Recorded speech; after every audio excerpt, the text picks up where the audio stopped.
A very good day to you wherever you are at the sound of my voice.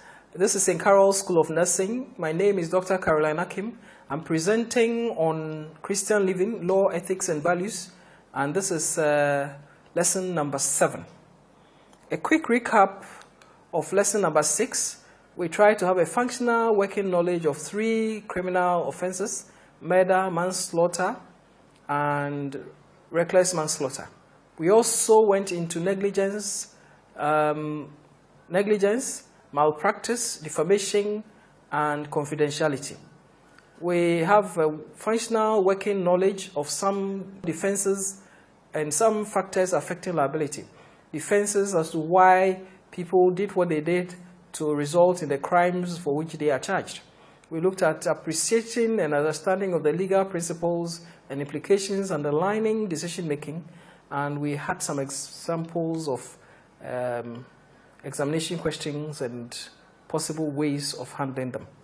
Today we are looking at civil law, we are looking at tort, we are looking at contract, and the duty of care. We have mentioned the duty of care from lesson number 1, and we'll be looking at it a lot more. So the lesson objective is to help students appreciate the basic law, basic civil law, and draw relevant elements of tort and contract law to help students understand the implications of their actions and omissions in their day-to-day call to duty. At the end of the lesson, we are expecting that you have a deeper understanding of civil law and tort. So this is Christian living. Our objective for today is to help students appreciate basic civil law and draw relevant elements of tort and contract law to help students understand the implications of their action and omissions in their day-to-day call to duty. We will look at civil law and ask ourselves what it is. It is that law that governs the relationship between individuals and groups. Remember, we said that criminal law governs the law between the relationship between the state and the people therein. Now, civil law is you and I. Civil law is you and I, and criminal law is you and the state. Now, tort. Tort is defined as a civil wrong. A wrong that causes harm or injury to a person, to his property, to his reputation. There are 3 areas: to a person's person, to his property or his reputation. Anything that causes harm to this person, his property or his reputation. And that becomes the basis for a claim in damages for compensation in court by the injured party. So when we talk about tort, we are talking about civil wrongs. We are talking about something that causes harm or injury to a person's person, to his property, or to his reputation. The objective of tort law is to provide relief, compensation for damages incurred by victims. It's to deter, put injunctions in place, and deter others from committing similar crimes, similar injuries, similar civil wrongs. The first category of tort is the intentional or deliberate tort. Something that you do, like hitting somebody. You know that it's going to hurt the person. It's going to injure the person. So intentionally hitting a person, that is a tort. Intentional tort are those wrongs, those injustices that the defendant knew or ought to have known that it would cause hurt, to cause injury. That their action or their indecision and their inaction would cause some injury to the victim. He should have known or he knew. Now, the second category are the negligent or reckless torts caused by accident. You cause an accident by failing to obey traffic rules, jumping the red light. Negligent torts occur when the defendant's actions were irresponsible or unreasonably safe. Irresponsible or unreasonably safe. The third category of torts is strict liability torts. Example, liability for manufacture and retailing defective substandard products. Product liability. That strict liability tort, wrong does not depend on the degree of carefulness by the defendant or manufacturer, but established when the particular action causes harm, injury, or damage. So should a bottle of alcoholic drink, beer, have a foreign object in it, the liability for the harm it causes is strictly on the brewery company, not on the retailer at the bar or the consumer interface. It is strict liability. It is for the manufacturer to exercise all, and ensure that it doesn't occur. Tortious conducts. We have trespass. Trespass is the wrongful injury to a person's person, interference with the person's property, or the freedom to enjoy what is rightfully theirs. Trespass. Trespass. This is deliberately meddling. This is the meddling adversely in another's affairs. Trespass. Trespass. Invading on people's privacy is trespass. Assault is reckless or intentional act that creates fear, apprehension in another of imminent harmful, dangerous, or offensive contact with a person. Battery involves unlawful physical contact without consent. It intentionally or recklessly inflicts unlawful personal violence on another. Distress is the intentional infliction of emotional or mental suffering on another. These are tortious conducts. Negligence is the blatant disregard of the consequences that is glaringly obvious, or the recklessness that causes physical, property, or economic injury to persons to whom a duty of care is owed. Negligence connotes the complex concept of duty owed, breach of the duty, and damages suffered by the persons to whom the duty is owed. We talk about defamation, which is the attack on the person's reputation by misinformation or misrepresentation. Medical negligence is an act or omission by a health professional that deviates from acceptable standards of practice that causes injuries or death. Now, remedies. Some torts are crimes and are punishable by the state with fines and imprisonment. Torts law provides 3 remedies generally, or a combination of these 3 for damages. The first one is compensation. There is specific performance, and then there is injunction. The purpose is primarily to deter others from committing the same crime and compensate them that have suffered from the harm. Options. The injured person, V, as a victim, may sue for an injunction to prevent the continuation of the tortious conduct. V may sue for monetary compensation for loss of earnings capacity, pain and suffering, and reasonable medical expenses. V may sue for specific performance in the event of contracts as he may deem fit. For instance, if I have a fish pond and you take liberties at harvesting fish from my pond, and I take this matter up to the court, I would ask for injunction to stop you from further continuing to harvest fish from my pond. Then I will ask for monetary compensation for the fish that you have harvested so far.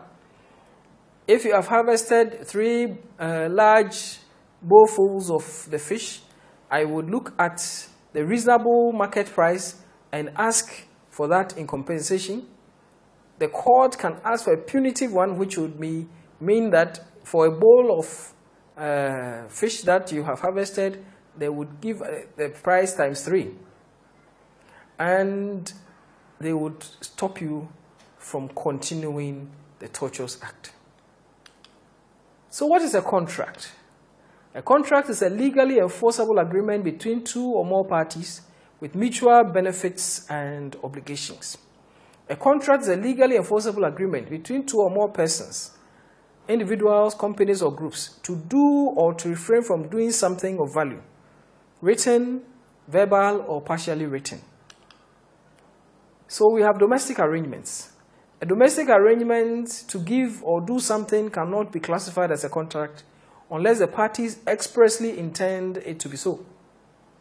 with an agreement to buy a car for a daughter upon attaining first-class honors in a Bachelor of Science degree in nursing program be classified as a contract? No. No. So, we'll look at the valid contract. A valid contract must have an offeror. These are Latin terminologies. Offeror, initiator of a contract. It must have an offeree, acceptor of the offer. Then it must have consideration, that mutual benefit derived by the offeror and offeree. Then it must also have an offer, acceptance, and consideration. That's a valid contract. A valid contract. So an offer, certainty of terms. The terms must be spelled out clearly. An unconditional acceptance, it must be accepted with all its flaws, with all its challenges, with no intention to further negotiate. Then it must have valuable consideration. It must have intention to create legal relations. There must be intention to create legal relations, and there must be requisite capacity. Requisite capacity. Requisite capacity. So when we talk about an offeree, an offeror, we talk about an offer being made by the offeror proposing to sell specific items or render a particular service which is valuable to the buyer. The offeror is the initiator of the contract and is the entity that makes the proposal to exchange goods or services at a specific price, time, and place. Fraud or duress renders the offer ineffective. Offeror. The offer is accepted unconditionally by the offeree, who in exchange gives something of value to the seller. So the offeree is the acceptor of the contract terms and conditions in its entirety, as spelled out by the offeror. Unconditional acceptance of the terms and conditions are spelled out by the offeror. There are no further negotiations. It is the concurrence of wills or consensus ad idem, the meeting of minds of the two parties. A modification is a non-acceptance and constitutes a decline of the original offer, and that infers a counter offer. The acceptance must be communicated to the offeror. Should the acceptance change any aspect of the original offer, it is not an acceptance, but becomes a counter offer that concurrently dismisses the original offer. Offers and acceptance analysis is used to determine whether an agreement exists between the two parties. Consideration, perceived to be the value exchanged between the parties, contracting parties. The benefits mutually derived need not be adequate. If one exchanged a diamond ring for a meal, as was done between Jacob and Esau for his birthright, it could be deemed adequate if fraud and duress is not at play. If fraud and duress. So if the person freely accepts a meal because of the desperating by hunger in exchange for a diamond ring, it will be deemed adequate. Legal relationship between contracting parties, contractual relations. Intention to create legal relations is evidenced by the offer, acceptance of the offer, valid legal and valuable consideration. The intention to create legal relations helps differentiate domestic arrangements and promises from contracts. Should the father not be able to purchase the car for his daughter upon attaining first class, it is unlikely to be settled in court because the parties had no such intentions. Now, contractual capacity. Legal relation between the contracting parties must be evident in the contract. First, a minor, children below the age of 16, cannot enter into contracts unless it's for their necessities, for their social existence. A person who is mentally challenged cannot enter into a contract. A person who is incapacitated by disease, affliction, or some disorder cannot enter into a contract. So you need to be very careful. If somebody on their sick bed and almost dying, their terminal sick bed, and they have a contract with you, or they have some agreements with you, you need to be extremely, extremely careful. So the contractual capacity of children below the age of 16, that's the age of consent, can be entered into for necessities, that is, goods suitable for their social existence, their education, their food, their clothes, their shelter, among others. You have contracts with your training institutions in Carroll School of Nursing, with your employers, with your clients, with your employees, the subordinates and peers, with your neighbor. So invitation to treat, what is it all about? Invitation to treat is an expression of a willingness to negotiate. It is not a contract in itself. This is when an entity invites other persons or group of persons to make offers that the said entity accepts in accordance with the predetermined criteria for the most favorable criteria that he has set out. Mutual agreement is reached through the offer and acceptance principle. So in bids, in tenders, in auctions, in display of goods in the shop or in a market, etc., we have examples of invitation to treat. Invitation to treat. Breach of contract. This involves an infringement or violation of a law, a duty, a link, or a standard of a commitment voluntarily undertaken by the person who is in breach. For example, if I fail to deliver a car that you have bought from me, I am liable to compensate you because I failed to carry out my promise. However, crime sometimes have breaches. The breach of contract and crime. We look at crime, it involves a breach of an obligation imposed by the general law, by the state. If I take property belonging to you without your consent, with intention to permanently deprive you of it, I commit the crime of theft, and it's punishable by the state. The state will punish me, and you can still sue me under civil law for the return of whatever it is I stole from you. The property I stole from you. You can sue, the state will take it as a crime and try me in a criminal court, find me guilty, and I can further go on to sue you under civil law for compensation. Breach of contract involves a breach of an obligation voluntarily undertaken by the person in breach. If I fail to conform to the relevant standards of care and you suffer injury or death, I'm liable to compensate you because I have failed to measure up to the standards of the practice. The standards of the practice. Now, it is a crime if I knock you down by carelessly driving my car. I am liable to compensate you because the law imposes a legal duty of care to drive carefully, and because not because I've promised you I would or agreed with you, signed a contract with you as a pedestrian to drive carefully.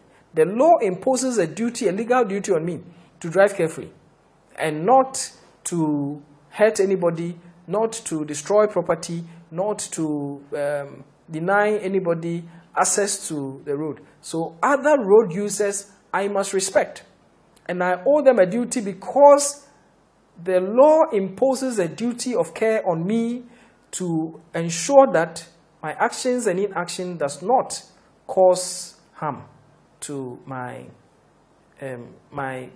pedestrians, my other road users. Yes. Now, there's a duty of care. Remember the neighbor's principle, that do your neighbor no harm, that love your neighbor as yourself. And in providing public services, we say that doctors, nurses, dentists, teachers, hairdressers, drivers, builders, etc. owe a duty of care. The duty may be at the abstract level or the notional level, where is a duty in law. For example, a motorist owes a duty of care to other road users. Surgeons owe a duty of care to patients, particular patients. Or it can be at a specific level. The duty is, in fact, unforeseeable claimant. the claimant is this particular claimant owe a duty of care? Was this particular road user owed a duty of care by this particular motorist? A motorist driving on the streets of Kumasi is most unlikely to have a duty of care to somebody driving on the streets of Accra. A duty of care is a legal obligation to ensure that our actions and inactions does not harm our neighbor. In providing public services, professionals owe a duty of care. The duty of care may be nominal. Does the motorist owe a duty of care to other road users? Or it might be specific. This particular patient owed a duty of care by this particular surgeon. That is what we are talking about. Now, my neighbors are those whom my actions and inactions impact on. They are persons who are so closely and directly affected by my acts or omissions that I ought to reasonably hold them in contemplation as being so affected. The test for the existence of a duty encompasses foresight. Is it foreseeable? And proximity. Is it close enough? And fairness and reasonableness that I should be held liable. That's a duty of care. Duty of care, the test of the duty of care encompasses foresight, proximity, and fairness. Was it reasonably foreseeable for a person in the claimant's position to be injured? Was there sufficient proximity between the parties? Is it fair, just, and reasonable to impose liability? The duty is owed when it's established. The duty is owed. A legal duty exists whenever a hospital or healthcare provider undertakes care or treatment of a patient. The duty was breached. The provider failed to conform to the relevant standards of care. The breach caused an injury. The breach of duty was the proximate cause of the injury. Damages, monetary compensations that is awarded by a court in a civil action to an individual who has suffered a legal wrong and been injured through the legal wrong, that wrongful conduct of another person. And therefore, the court deems it good to restitute the person. Now, we are still talking about the neighbor principle. How far does a defendant owe a duty to stop or prevent another person, X, injuring the claimant? So you go out with your son or daughter. How much do you have to control that daughter? You go out with your dog. How much do you have to control your dog from injuring a claimant? Is there a duty to prevent your dog from biting somebody? Is there a duty to prevent your ward, your son, your daughter, from injuring another person? Examples are, should a hospital owe a duty of care to passing motorists to ensure a mental patient does not run onto the street to cause an accident? Should the host of a party owe a duty of care to prevent a guest driving home drunk and injuring the pedestrian? So that if I have a party and you attend, and you go out, you go back home and you some way, somehow hurt a pedestrian, nobody is going to trace it back to me. But if you happen to be going to a party by the president and you go out drunk and you hurt somebody, you might want to attack the president because he is positioned to pay you better compensation. Should a car owner owe a duty of care to keep it locked, to prevent a thief from stealing it and knocking down a pedestrian? So somebody runs you over and you find out that that car belonged to a very rich and famous person and therefore you want bigger compensation. Does he owe you a duty of care? Duty of care is owed in providing public services. The duty is owed between a healthcare professional and the patient. That's a doctor, a nurse, and the patient. It's owed between drivers and other road users, employers and employees, manufacturers and their consumers, solicitors and their clients, educational institutions and their students, individuals to their neighbors. One must take responsible care to act in such a way that he does not injure his neighbor. One must take responsible care. One must act in such a way that he does not bring pain, he does not bring injury, he does not bring death to his patient. Now we are looking at generally a duty must not arise in relation to pure omission, that I did nothing. But where an individual creates dangerous situation, leaves his car parked without warning signs, leaves a drain uncovered in the middle of the street, and other road users suffer an accident as a result, the individual will be held culpable if the three tests of a duty stands. Now the torts are the breach of obligation imposed by the general law. Tortious conduct can be illegal, like assault and battery, or slapping someone is both a crime and is a tort. Breach of contract involves breach of obligation voluntarily undertaken by the person in breach. Now, crimes involve the breach of an obligation imposed by the general law or imposed by the state and is punishable by the state. Breach of contract involves a breach of obligation voluntarily undertaken by the person in breach. We are looking at standards of professional care. All professionals owe a duty of care to their clients. Malpractice is an act or omission by a healthcare provider where care deviates from acceptable standards of practice and causes injury or death. While there is foresight and proximity, it was not fair, just, and reasonable to impose liability on persons doing their incompetent best. The jury would decide whether it was their incompetent best. All too soon, we have come to the end of this lesson. My name is Dr. Caroline Olivia Akim. It's been a presentation from St. Carol's School of Nursing looking at Christian living, law, ethics, and value. Today's focus has been on contracts, on tort law, and the standards of care. This is St. Carol's School of Nursing. We are a private nursing university in Accra. We offer registered general nursing at the degree level to WAEC graduates who have A1 to C6 in general science, general arts, and home economics. Thank you very much. God bless you and I would see you in the next lesson. Thank you so much.